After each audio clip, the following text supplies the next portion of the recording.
Hello, everyone. This is Sam Morris.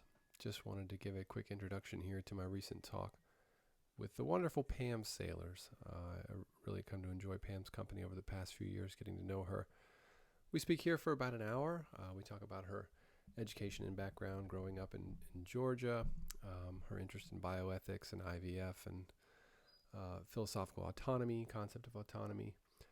We talk about John Stuart Mill for a while, around the 12-minute mark, our mutual sort of admiration for Martha Nussbaum and all of her terrific work. That's around 14-minute mark. We talk about her must-read list in philosophy of sport. That's right around the 18-minute mark. We speak for a while about Bernard Suits and the Grasshopper. That's at 21:30. We speak about the role of humor in philosophy because Pam is quite funny if you know her. I really enjoy her sense of humor, including a quick sidebar about Jeremy Bentham's auto icon, which is perhaps funny, perhaps not, I don't know. We speak about intellectual humility, which is a very important concept, I think, and Pam is really astute on that. That's at 32:30. We also speak about the gender performance gap in sports, which is something she's written about. As you can see on the screen here, I've pulled up just a few of her articles. That's at 36 minutes. At 41:30, we speak about trans athletes in sports, another thing that she's written about. And we also address her very wonderful keynote from our conference just a few years ago on aging. You can see I've screenshotted that on the bottom left here. We have a nice conversation about that at the 45-minute mark. And things wrap up with Pam after she gives some sort of advice for future aspirants in philosophy of sport. That's around 56 minutes. We talk about running a lot throughout. If you don't know, Pam's an avid runner. At the time of recording, she had run 43 marathons. Who knows by now? She's probably run a half dozen more. Just a couple quick corrections. I mistakenly called John Stuart Mill's book The Subjection of Women, I think I called it. Subjugation, I think I called it. Subjection of Women is called. And I referred to Bentham's Mummy rather than Auto Icon, which is what it's called. And I also said that I made quick reference to the concept of anchoring. I said that it was a philosophical concept. Anchoring is a psychological concept. That's what I meant to say. Anyway, just sort of some minor cleanup there. But here's my talk with Pam. I really enjoyed this, and I hope you will too. So like I said, thanks for agreeing to do this. I'm really excited to talk to you. I don't know if you know, so at our last IAPS meeting, we had that sort of wonderful video with Bernard Suits giving an address, and that kind of got me thinking about how it might be nice to have more folks from IAPS sort of on the record in a sort of interview style where people can see you and hear you and get a sense, humanize the words on the page, so to speak. So I started doing this, and it's been a great deal of fun, and I'm happy to talk I think to you it's a about it. great idea. Well, thanks. It's been a huge amount of fun doing so far, and hopefully people appreciate it. We'll see once we get a few more of them on the record, which could be great. Why don't you start with telling us about yourself, if you don't mind, kind of your background, your history, education, as much or as little as you care to. Sure. I'm from Georgia, and all of my school is from there. I went to the University of Georgia immediately out of high school with no plan and no reason other than that's what people do. And I made it about a year and a half, maybe 2 years before I literally just stopped going in the middle of a semester, which is not a good idea. And I don't recommend it. It doesn't do good things to your GPA. Or your relationship with your parents. It didn't work well for me with that either. But I was in kind of that. I thought I needed to learn about life instead of anything in a classroom, and so what I learned was it's far easier to be in a classroom, and so I worked full time for 5 or 6 years, and then I went back to school.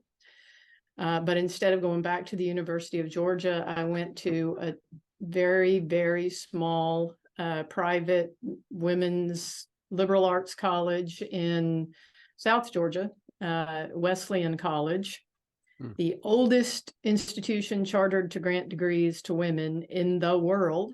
They are very proud. That's cool. And it was obviously a very, very different environment from the University of Georgia, where classes would have 150, 200, 300 students, to Wesleyan, where I had a couple of classes with a handful of students, and one class I remember very well with one other student. Wow. So really personalized attention, and that worked well for me.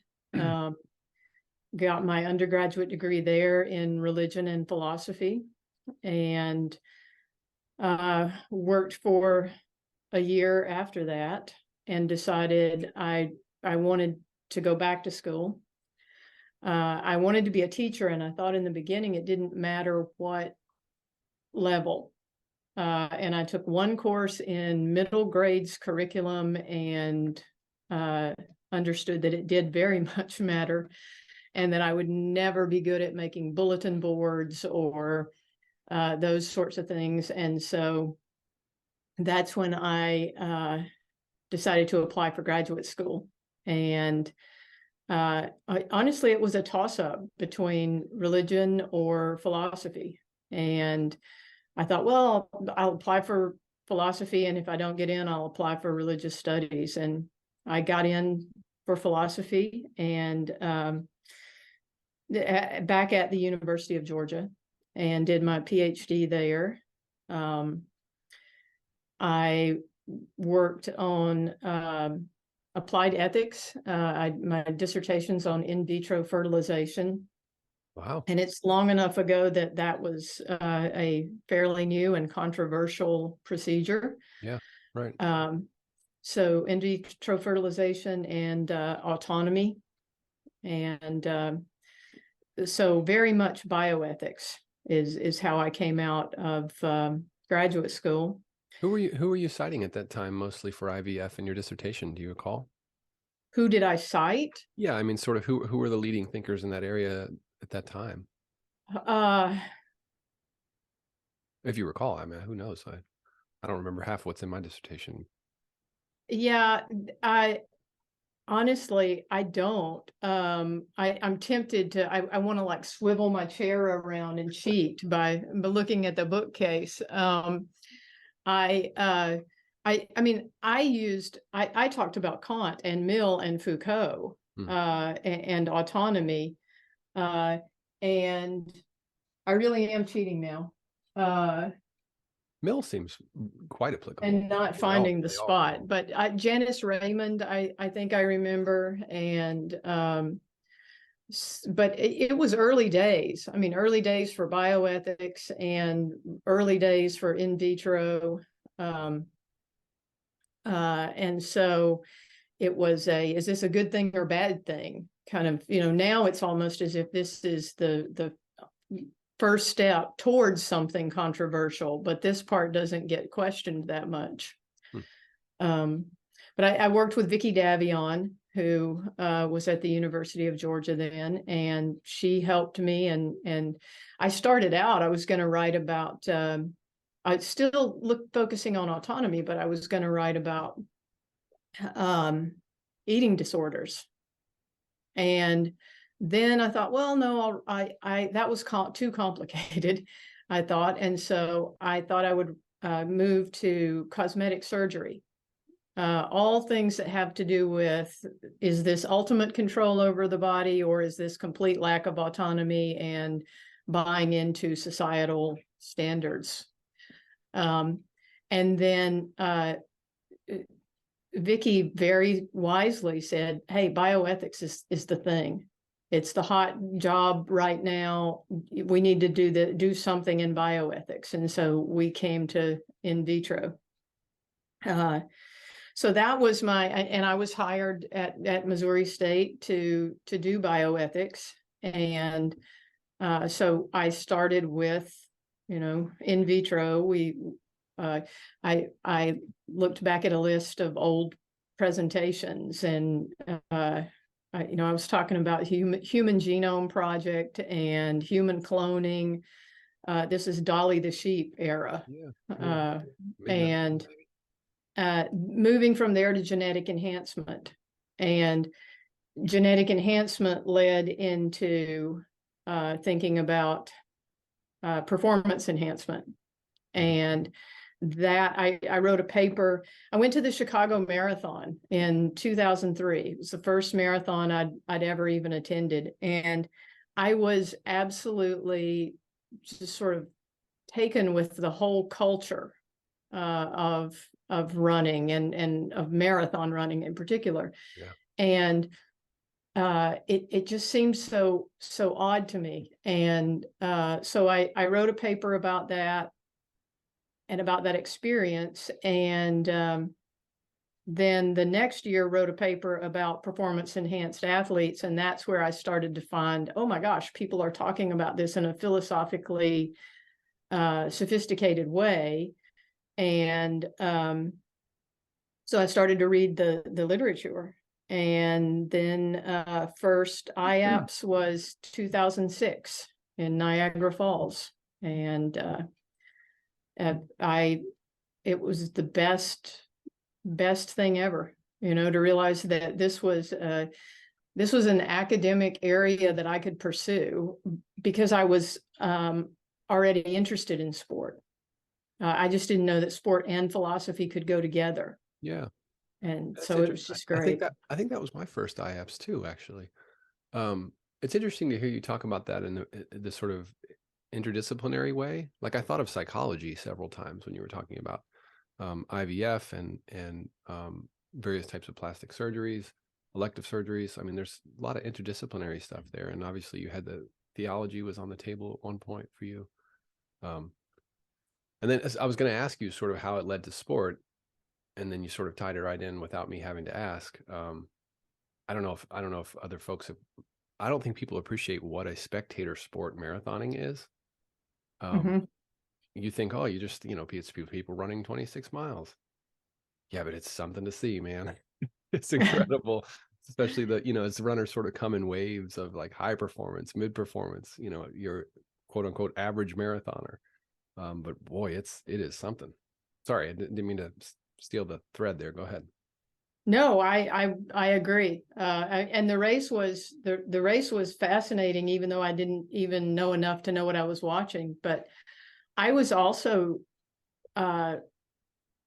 just stunned by the size of the expo before the race and how intense everybody was about this race and this their training and what they were going to eat and what shoes they were wearing. And it was just a level of obsession that I hadn't realized was there for weekend warriors.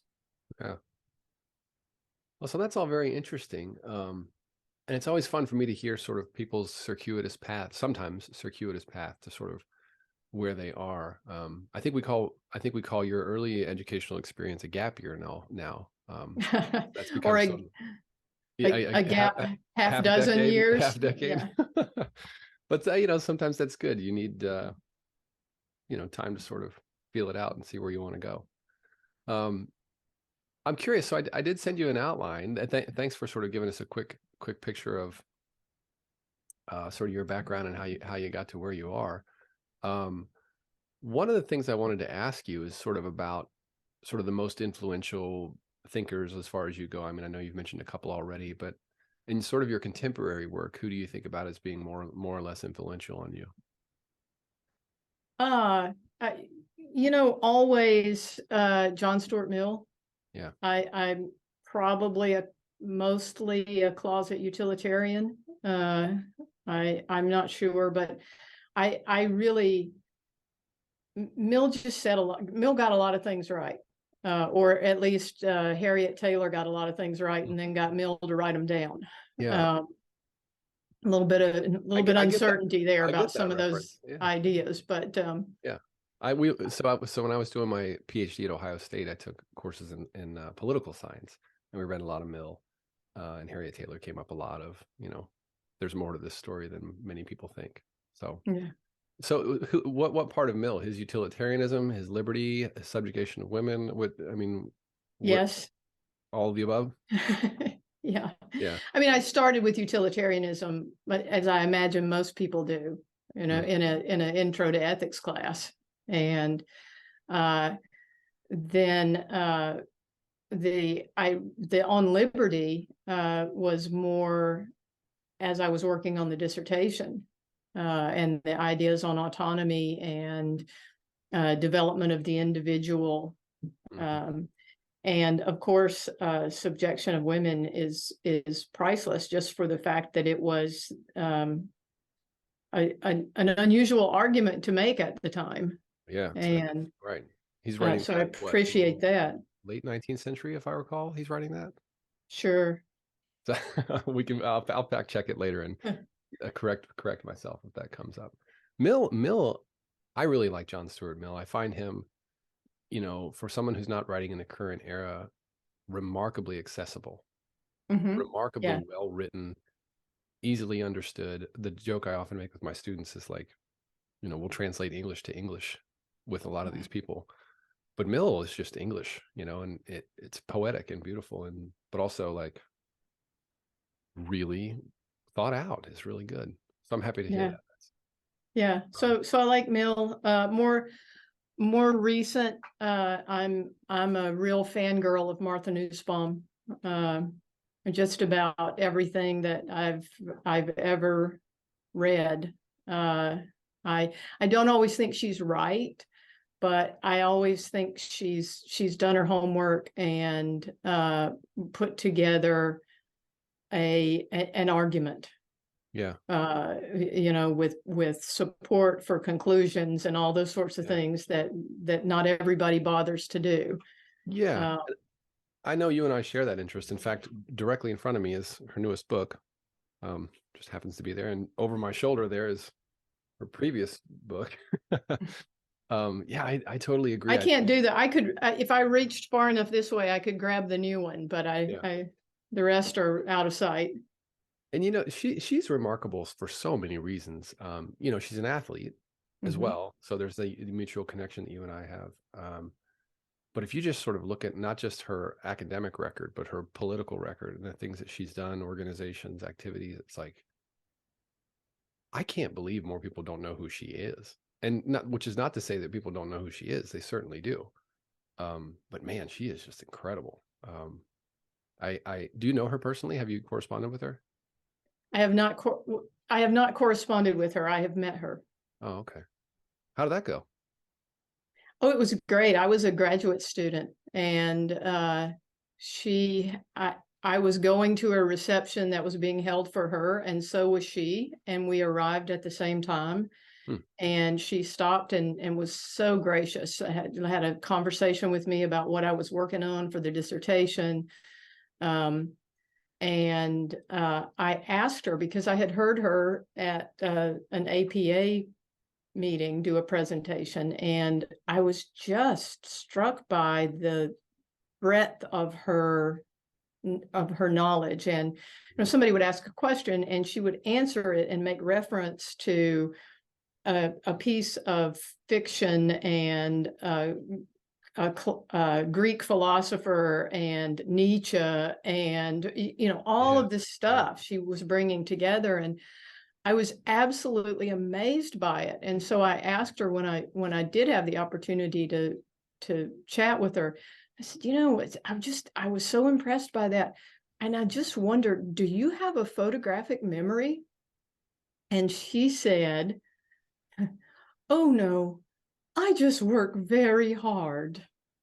And I thought, well, okay. Okay. And for a long time, I had a Post-it note stuck to my computer screen that said, I just work very hard. Wow. To remind me that, sometimes it's not about genius. It's just about sitting still and reading the chapter and doing the work. Because she definitely does give off that kind of savant vibe where it's like, how do you remember all, like, it's the kind of thing you see in movies almost, where they have this, character of the sort of savant professor who remembers every detail at every. She's kind of that character. Yeah. Or Yeah, I so it think seems. so. I emailed her while reading her recent book with a few questions, and she fired back a response in like a day, less than a day. Yeah. So that was I didn't expect her to respond, to be honest, but she did. Yeah, so she's really wonderful, and I hope more people sort of give attention to her work. Kind of related, maybe let me switch to a follow-up question here. So if you're thinking specifically about sport, philosophy in sport, or applied ethics in your case in sport, a sort of subdiscipline of philosophy, what do you point to now in the current literature, whether it's books or articles, where if let's say I have a master's student who's interested in studying this subject, here's a list of 6 books or articles that you just can't miss. And please don't just reference sailors, and sailors.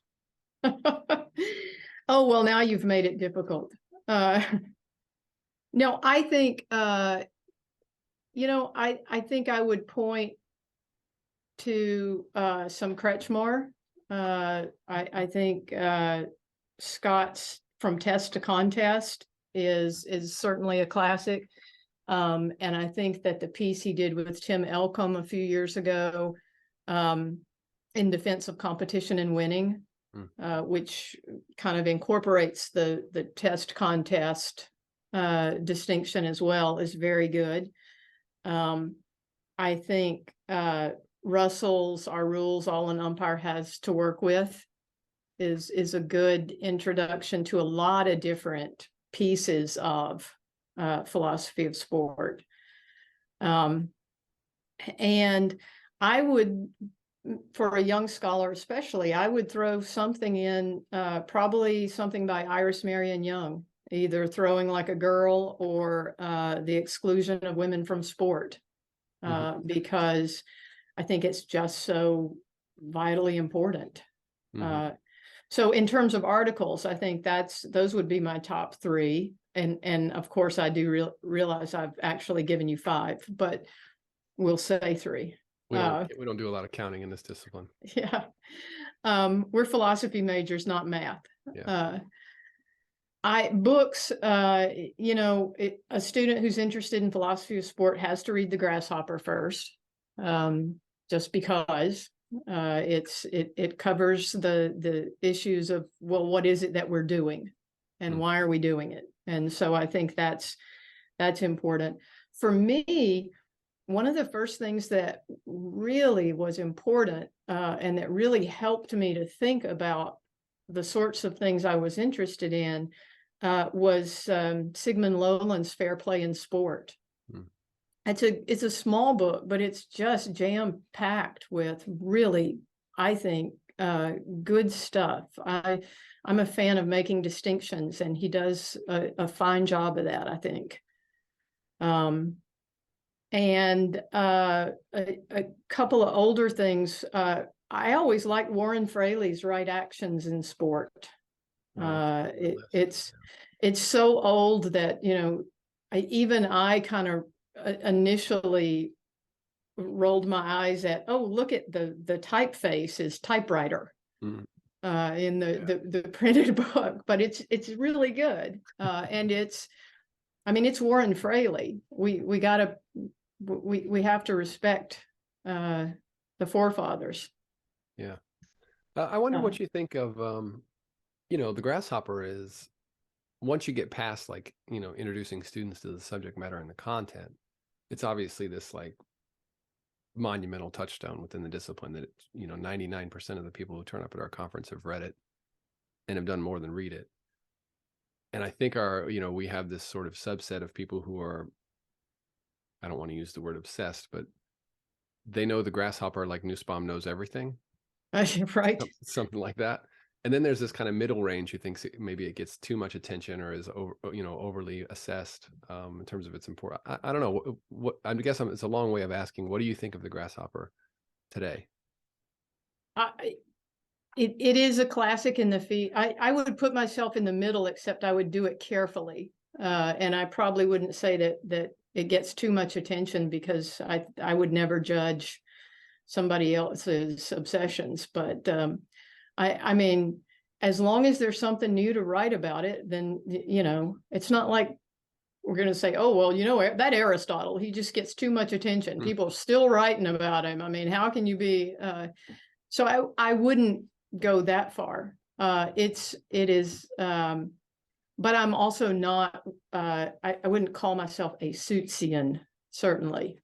And it's not something that I, get quite as excited about as some of the people, but that's fine, right? I mean, I get excited about things that they could care less about. Yeah, sure.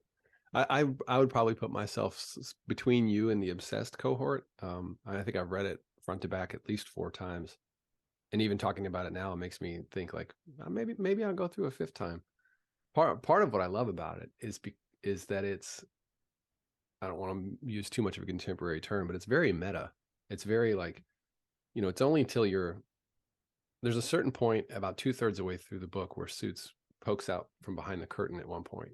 There's an inconsistency in the dialogue, and one of the characters says, you might notice this is not really making sense for just a moment. And he says, it's because I'm trying to advance my thesis. And then he goes back behind the curtain. So, he kind of breaks the 4th wall for a second.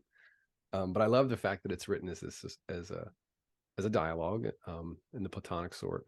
But what I want to ask you is like, it's a fantastically funny book, in my opinion. I for whatever it is, there's a distinct style of humor that Suits seems to have had that just makes me laugh every time. And I find myself like explaining to my spouse, like, do you understand how funny this passage is?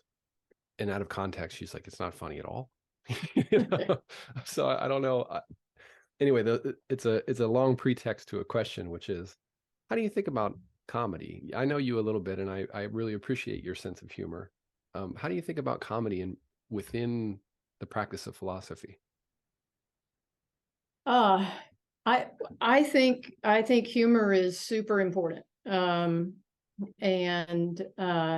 I grew up in a funny family. My grandmother used to say, "We are a peculiar people," about us, right? Yeah. But my father had a great sense of humor. My mother and her mother were just wicked funny, just really. And so I'm steeped in it. Mm-hmm. And so I don't try to be funny. And if I do, then I'm not.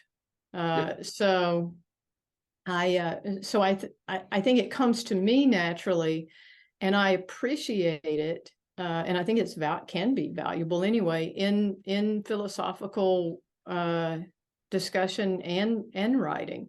I would say, as long as it doesn't become the kind of dismissive or ridiculing kind of remarks that I have heard people do, where they may be making a good point, and they may be saying something that's true, but because they are so dismissive, or they, refer to their opponents in a ridiculing way, I'm very much not in favor of that. Starts to look like straw manning a little bit, maybe. Yeah, but I mean, do you know what I mean? Yeah, I think so. You've heard people do this, surely. Oh yeah, I have. In fact, I like Steven Pinker a lot, but in the opening chapters to one of his books, he goes through this quick historical survey he's very kind of sarcastic and flippant about all these stupid ideas, which they were stupid, but it was odd to hear him as a very professional thinker talk that way in print. And then he got quite serious after. I wondered too. So I teach a senior capstone class that has a module on critical thinking, and I talk about humor in that. And I'm always nervous about it, because I point out to students that humor can be a form of rhetoric, right? Your emotions can often influence the way that you think, and it's very hard to be angry or critically engaged if you're laughing, right? Those two emotions don't seem to flow together. Anger and laughter don't go well together. And so I wonder sometimes, like, if I make a joke in class, am I just disarming the students and encouraging them not to engage this thing critically? Or if I stay serious, does it communicate like, really think about this? Is this correct? So that, I wonder if you share that sentiment, like humor can sometimes disengage people from a critical discourse when maybe it shouldn't. Do you see it similarly or differently? Oh, sure. I mean, and not just from, I mean, I just think in general that's true. I mean, have you had an argument with somebody and you're in the middle of the argument and they say something that sets you up for the perfect kind of punchline and you throw it out there and it doesn't land, right? I mean, it wasn't, it's Yeah. kind of read the room there. Yeah. But it completely, I mean, it is read as, oh, you're not taking me seriously. And so, yeah, I always think when I'm teaching, I don't want to, I want it to be very, very, I want the students to take things very, very seriously, but also to understand it's okay to laugh about Bentham's desire to have his body preserved after his death at University College. I mean, it's okay. Yeah. But now we're going to talk about why he did this, and it wasn't just because he was a narcissist. Yeah. Right. I mean, I think you can. It's a fine line, surely.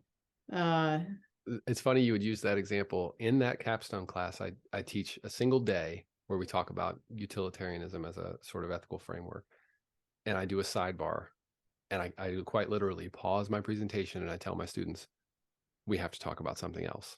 And I show them everything at University College and Bentham and the, what's it called? They don't call it his mummy. They call it, I forget what it's called. There's a more technical word for it. But the students are always just quite floored of like, is this real? What you're showing? Is this real? It's a real thing. But yeah, I try to sidebar it and then get him back on track with it.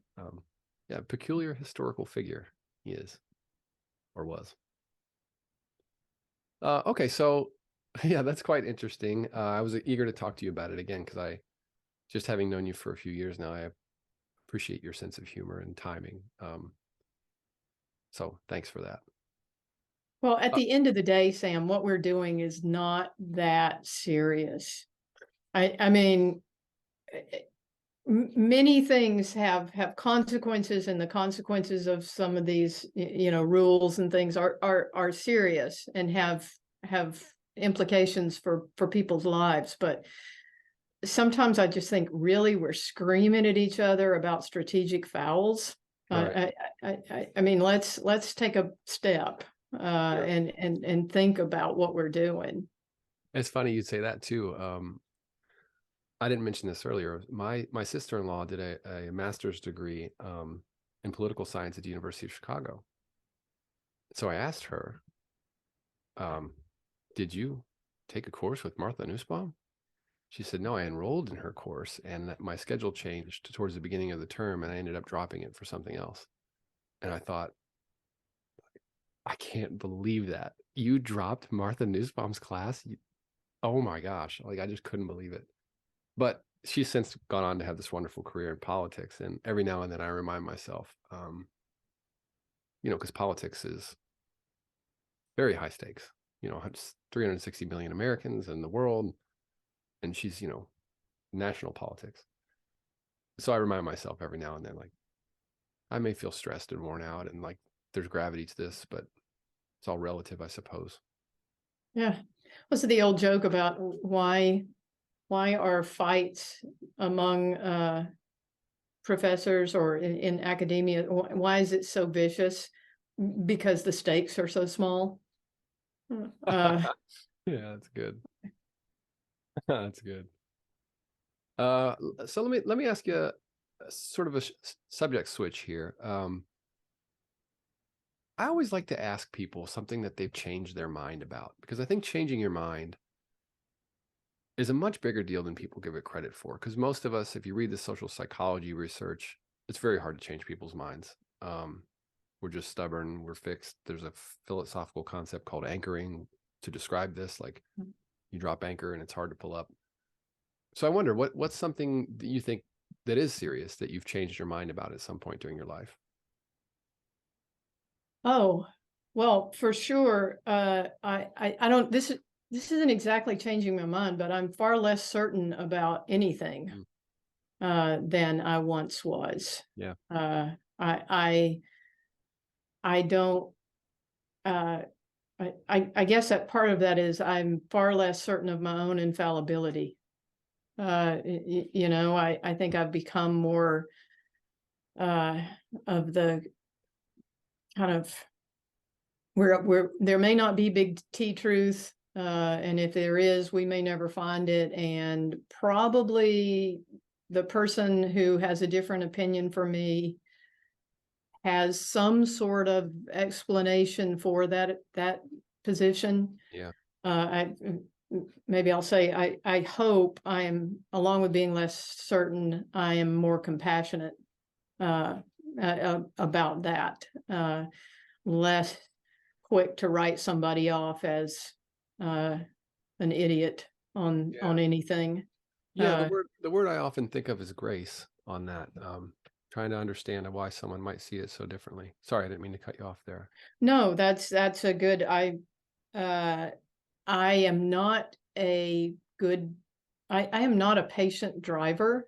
I have sort of the personality of a brute, when I'm driving, and I yell at people a lot from the safe confines of my car. Um, and somebody told me, look, you need to try to get past this. You're going to explode your head, or just imagine that person in front of you who is driving so slowly and making you crazy has a wedding cake in the trunk, Yeah. or something like that, or it's my mother, was not a speedy driver. And so sometimes I'll think, just pretend it's mama, Yeah. right? And your father, you wouldn't want anybody yelling at mama. So this is somebody's mama, that kind of thing. And I'm better. Yeah. I know he's gotten himself into well-earned trouble, but the comedian Louis C.K. has a really good bit about that where he talks about, you'll say things to strangers because you're in a car that you would never, ever, ever say. If you bumped into someone at the grocery store with your cart, you would never scream profanities at them, but you're more than happy to do that in your car, Hmm. which is quite odd. What you said about certainty too. There's a quote I often think about because I share that view, especially as I get a bit older, being less and less certain of things. Yeah, it's often attributed to Mark Twain, but lots of things are. Who knows? But sounds Twainy. The quote goes, "It ain't what you know that gets you into trouble. It's what you know for sure that just ain't so." No, yeah. I like that one. You're real confident about this thing, and it's wrong, but damn it, you're not going to let go of it. I think that's a recipe for disaster. So, yeah, that's interesting to hear you say that. Yeah. I do think, and I can say, I mean, in terms of things I have said or written, I think, I'm less optimistic, about the prospects for women competing against men in Mm. sport. There was a time when I thought that was just simply a matter of, we just needed more experience and training and resources and better coaching, and that, it would all even out. I don't think that anymore. Mm-hmm. Um, and I am also less, or I'll say it the other way, I'm more concerned about, college sports in the United States. Uh, I have thought for years, I've had a kind of, the Bob Simon view that college sports are great and they have all of these valuable things to offer, student athletes. And I especially think with, new rules around the transfer portal and name, image, likeness, I'm just, I guess, more concerned would be the thing. I still think there can be value there, so I wouldn't say I've changed my mind, but it's harder to find. Yeah. Maybe I'll take us a little bit off script here, and I do want to ask you because you brought it up. I mean, the college sports landscape, of course, is super dynamic and difficult. But you mentioned the performance, sometimes called the performance gap. I don't particularly love that phrase, but I'm not sure if you know this. I'm a minimally competitive power lifter, and I'm the faculty advisor for our powerlifting club here on campus. And one of the things that discipline has taught me is that people have no idea what power is like across sexes and between like some of the women in our club. I am 100. We were speaking of not being certain. I am 100% certain that if we brought laypersons into the gym and I said, watch what she can do, jaws would hit the floor. Like people would be blown away what the women in our club can do. But that's all hips and below from what I can tell, like squatting, deadlifting, tremendous. But when we get to like the upper body stuff, it is different. It is different. And I used to sort of also share the view of like training and time and investment and resources can close that gap. But there's just a huge gap on upper body strength between the men and women in our club that I don't see how we could close that. It's just that old nature nurture conundrum as far as I can tell. I don't know, just a chain of thought there. I don't know if you have anything you wanted to say to that. Well, I mean, I agree that there is a huge difference, and it gets underplayed too often, I think.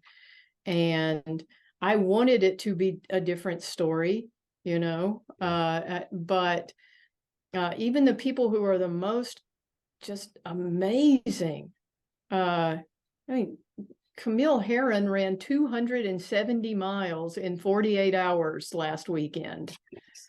Now, that's amazing. There's a separate question about why, right? Because she did it all on a track. So it's, I don't know, 1,000, somewhere between 1,000 and 1,200 laps. Wow. But it's amazing. Only 2 people in the world have done better than that, and that they were both men. So does that mean that women can compete with men at super long distances?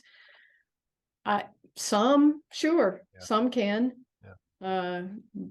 But mostly no. I have a good friend. I'm very good friends with his parents. A kid who's just finishing up his track career at K-State, who ran a PR in the 3K, middle of February.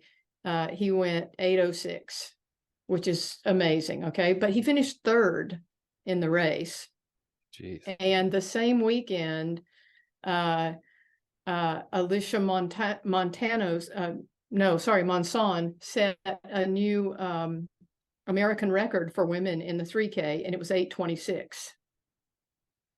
So it's just there are just some things that I mean, you said gap. There's some gaps that I don't think can be closed by more training or better coaching or resources. But the other part of that is, and that's not necessarily a bad thing. No. I didn't mean to imply that. Right. Yeah. Well, I would just want to make sure I'm not implying that. I think that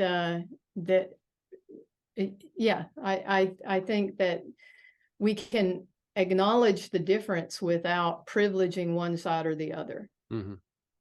I wonder, and this wasn't, it was something I had planned. And in fact, I think the news of this broke after we planned this. I saw recently that the World Athletic Council has banned trans athletes from competition in track and field. And I know you've written a bit about, the sort of politics and ethics of that. How do you think about that subject? I don't have any expertise on it at all, so I'll leave this one to you. Well, it's another thing that I think is just, I'm far less certain than I was half a dozen years ago. I mean, it's hard. That's a really difficult issue. And the thing that most dismays me is how little acknowledgement is given to the fact that it's really very difficult. Yeah. There are a lot of people who are so certain that they are absolutely right, and that they are unwilling to listen to anybody who has even I mean, it's like the extremes have gotten sort of pushed each other even further apart in this discussion, and that's disheartening. It really is. What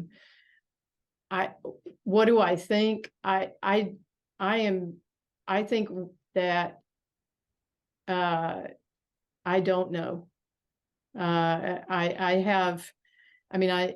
I do think that we have to take into account the reason that the women's category was developed to begin with. And if that rationale is still important, then we have to make sure that the category is preserved. But I also think that we have to figure out a way to be more inclusive of trans athletes. And there's plenty of people who would say you can't do both, but I nurse those hopes. Yeah. It doesn't make for very compelling conversation when we just agree on everything, but I think I'm agreeing with you again. What you said about this kind of like splitting the crowd. Again, I don't have expertise on this subject, but every time I do engage it, I find myself looking to the left and looking to the right and thinking like, they're very sure and they're very sure. And like, am I the only one standing in this valley who doesn't seem to, I don't see how this is a clear-cut issue at all. This looks very complicated to me. That's this, I use that phrase a lot, especially on that subject. I often say like, oh, this is really complicated. There are genuine competing interests here. And at the foundation of it, as you said, toward the end there is inclusion. Like, yes, we're talking about relatively speaking, a very small subset of the population, but they're people. Right? We're all just people, and we all sort of want to benefit from this wonderful institutions. So we have to find a way to do that that's equitable and fair. And man, that's thorny. That's tough, or at least it can be. So yeah, that's an interesting subject to sort of engage. I wanted to ask you too about, again, a little bit of a switch. So I saw your keynote at IAPS a couple years ago, the paper about aging, and I found it just wonderful, honestly. Just to hear you discuss it and go through it, I was just gripped, and I couldn't think of anything else while you were talking about it. I thought you did a great job with it, so just compliment up front. But thank you. I mean, I hope maybe you can sort of describe it and walk us through it and how you came to sort of view that and think about that. Can you just recreate the magic of that keynote? That's what I want. No, I definitely cannot recreate that. That was a good day. It's probably the most personal thing I've ever written. I mean, at some point we all have to reckon with aging, and not being able to do all the things that we could. Knowing that there's less in front of us than there is behind us, that kind of recognition, and that the phrase that gets used, the inevitable physical decline, right? And I think it triggers, at least for me, it triggers a sense of loss, and significant loss, not just loss of the ability to be able to run a 5K in 21 minutes, right? I mean, more of a loss of a piece of identity. Sure. Yeah. Loss of who am I if I am not this person, if I can't do these things. And so I was thinking these thoughts, and I realized there was a kind of grieving, right? It's because it's as if a piece of yourself has died, or has been lost. And so it made me think of Kubler-Ross and the 5 stages of grief. And I was like, oh man, that really, yes, anger, disbelief. I mean, I sort of could see that tracking onto this. And so I looked, I realized then, I didn't realize before, that not a whole lot had been written about aging. There just wasn't a ton of philosophical literature on it. And I found, by way of Newsbomb, of course, I found Cicero, and Cicero has a really good essay on aging. And also I incorporated there, I mean, Cicero is basically do as much as you can for as long as you can kind of guy. Stay interested, stay after it, and it's not such a bad thing. Cicero has a fairly positive view, which I also found in the Russells, Bertrand and John. Right. And John's work on resilience, I think, was really helpful. Of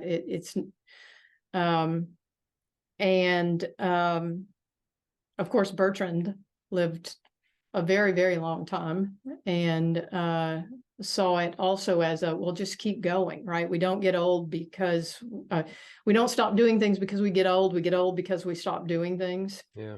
That sort of attitude. And then I also looked, because I had just a bit of personal experience at senior athletics. And senior, of course, it's like 40 or 50 and over. But there are people in their 70s and 80s who are doing amazing things. Yeah. So I just, and their attitudes, it's very much, they are athletes, and they work at it, and they train, and they have a plan, and they, the dedication, and I can't go every day. Now I can only go every other day. Or something like that, right? I mean, there have to be, and Cicero talks about making a plan. You have to make a plan and use your resources wisely. But you have to stay invested in something. And so I found it, I found some advice and a lot of solace there. Yeah. The paper, you are recreating the magic. Honestly, I'm feeling the same. I thought you were way going to say, that's not the paper I remember. No. You are recreating the magic, because I remember that then, and I remember now, and feeling it again now, of just like finding peace with, working with what you've got, making a plan, moving forward. And I'm at that stage. I do like the coding, by the way, in powerlifting. Once you go above 40, they call it master class. Mm-hmm. You become a master, which sounds better than it is. But I'm in that category now, and I wanted to push for a new record, a new PR, just like a runner would. I know you run, and I'm thinking, like, it's that weird moment where you're caught of like, do I have another PR in me, or is it all in the rearview mirror at this point? And thinking about your paper and the way you've thought about this has helped me not be afraid of the thought that it might be in the rearview mirror, and that's okay, Mm-hmm. Whereas the other side of me is like, you'll never be closer to the peak than you are now. So reach one more time for the peak, but then you get hurt, right? In my sport again, and running too, an injury is like, well, that's 6 months. Mm-hmm. That's 6 months further from the peak. So, but here, let me say, because I want to be, it's not always true that that your best is in the rearview mirror, even when you think it is. Because I will say, I was pretty sure that I was best was in the rearview mirror, and now we were just going to look at, well, this is the fastest I've run this decade or this year, or and I PR'd in the marathon in November. Oh, wow. So after, it was my 43rd marathon. So I guess I finally figured it out, or 42, something. 42 right? is not enough. Yeah. But I did not think I could do that. But you know, you learn to be smarter with your training and not overextend so that you don't get injured, so that you can do the hard workouts. And it worked for me, you know. So So, there can still be some surprises. Don't. so did you have a sense in training for that 43rd throughout the training process, which is probably what, 6 months of training? Yeah, 4 months? So 4 months. did you have a sense of this is going great and I'm really getting gains that I want and I'm going to do well? Or was it only on race day where you're checking your, I'm assuming you use like a watch or something, or you're checking your pace and you're thinking like, this is going better than I expected. Like, did it surprise you or did you feel like you were going to PR? I knew that the training had gone very well. We did a lot of really hard running in really hot conditions. Yeah. And so you know, it was a race morning when it was 40 degrees. And so it was just perfect. Yeah, that's ideal. So I knew that I was fit. I didn't know if I could make it that far. And I, even during it, there were moments when I was pretty sure it was all going to come to pieces. But I had good support out on the course, and I just, you know, as I tell people, my laziness is exceeded only by my stubbornness. And so that's like the one superpower I have is just refusing to quit. I called a colleague the other day. I called her hard headed. Mm-hmm. And then I circled back to her maybe just 2 or 3 seconds later. And I said, just to be clear, that is a compliment. Like, Yeah. I mean that as a compliment. She was like, I know what you meant. You know, you might take that the wrong way. Um, it's interesting to hear you say that too. My wife is a marathoner, although not to the degree that you are. And 2 marathons ago, she, you know, what runners call breaks. She broke. She got to 22 miles and then she started having terrible cramping in her calves, Mm-hmm. and she couldn't continue. Like, she sat on the side of the road for more than an hour, Oh, wow. drinking pickle juice and rolling her calves and trying to get back on her feet. And she was crushed. She was just crushed by it, you know, because it went well. She was having a good run, good race. Mm-hmm. And then, you know, 4 miles from the finish line, boom, like you can't even walk. Yeah. Oh, she was, and then she cried and she mourned, you know, the run. And then she said the next morning, like, well, that wasn't my last marathon. You know, I'm definitely going to go back now. So it's an interesting way to think of it. I'm keeping an eye on the clock. We've just got a few minutes left. Maybe I'd be curious to hear you give some advice. You know, we have this kind of small niche, you know, philosophers of sport, people who think seriously about this. Our conferences are usually small, but in the best way, small, in my opinion. But as you think about the future of philosophy, because well, I know you're an administrator now, but you're in philosophy department, right? Mm-hmm. Yeah. So, you know, if you think about the future of the philosophy of sport, how would you advise young students who are interested in this subject? How should they think about their prospects? Well, I mean, I don't know. Look, I don't know who gets a job, but I've never seen a job posting that advertised for the philosophy of sport. And to be clear, I am at a university that it has a very small number of graduate programs. There is no graduate program in philosophy. And I don't teach. We don't have a course in philosophy of sport. I teach sociology of sport because that's the closest thing, and the person who taught it retired. But you can still do it. I mean, I think that's one thing to say is if you're passionate about it, you do it along with what, I mean, I'm also fortunate that nobody has ever said, oh, well, your publications are philosophy of sport and that's not real philosophy. I've never run into that. But I know that there are departments that would be skeptical of work in the field still, unfortunately. Yeah. But so, I mean, one thing I would say is know that you may not get a job in philosophy of sport, but you can still do philosophy of sport. Yeah. Once you've decided to do it, I would say, do your homework. You know, when you get interested in something, make sure you know what's been published about it already. Most of the things that we think about, we're joining a conversation that's already started. And, you know, we need to know what has already been said.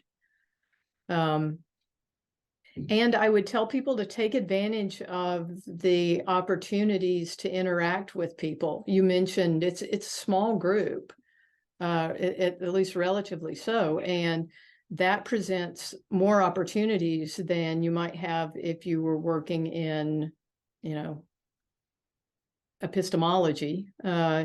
You're right there with the people who are the leaders in the field. If you're able to go to a conference, if you're able to go to a conference, you go and you have conversations, you meet people. If you aren't, I mean, it's expensive. Conferences are expensive. I don't know how junior faculty can go when they work at places that don't fund them. Yeah, it's tough. And so if you can't go, email. It's like you said, you emailed Martha Nussbaum and she emailed you back. Yeah. Yeah. Most of us are, I have found most people to be really, really gracious with their time. And, you know, a couple of times I may have been ignored. An email may have been ignored. I just tell myself it went into their spam. But almost always people will get back to you. They like to talk about this stuff, and it's important. And I guess the other thing I would say, because I wanted to at least sort of wave at this, is work with other people. I wouldn't still be doing the philosophy of sport if Charlene Weaving didn't exist. Because Charlene pulled me in, and Char and Sarah Tietzel and I wrote a good number of papers together a while back, and Char and I still write together. Take advantage of that. A lot of my work is co-authored, partly because I need that sense of accountability. Right. If it's just me writing something, it's easy to procrastinate. But if somebody else is waiting on you, if you're getting emails from Char Weaving that says, "Hey, Sailors," you're not going to ignore that. Yeah, you're gonna deal with it. Yeah. So I think that's important. You know, just to piggyback on something you said, I've noticed people who come to IAPS or people who come to philosophy of sport from other disciplines. I can think of several examples of people who came in and said, I didn't know that this was here.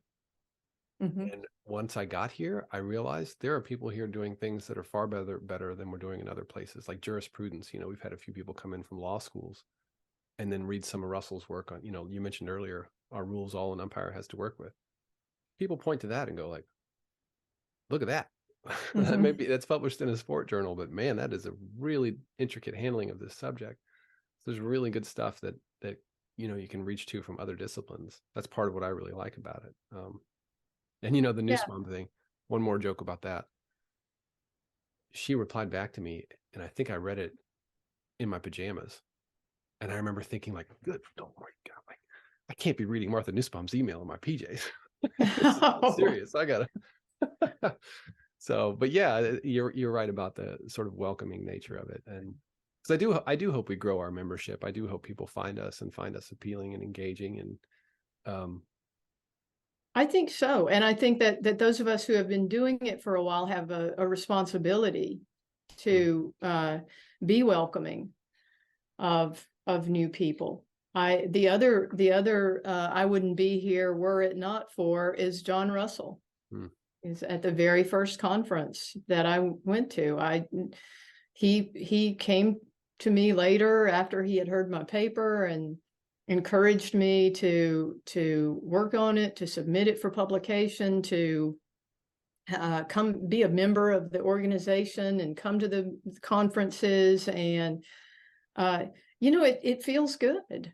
Yeah. I got an email from Warren Fraley at one point, and I mean, like, he emailed me, I didn't email him, and I printed it and saved it.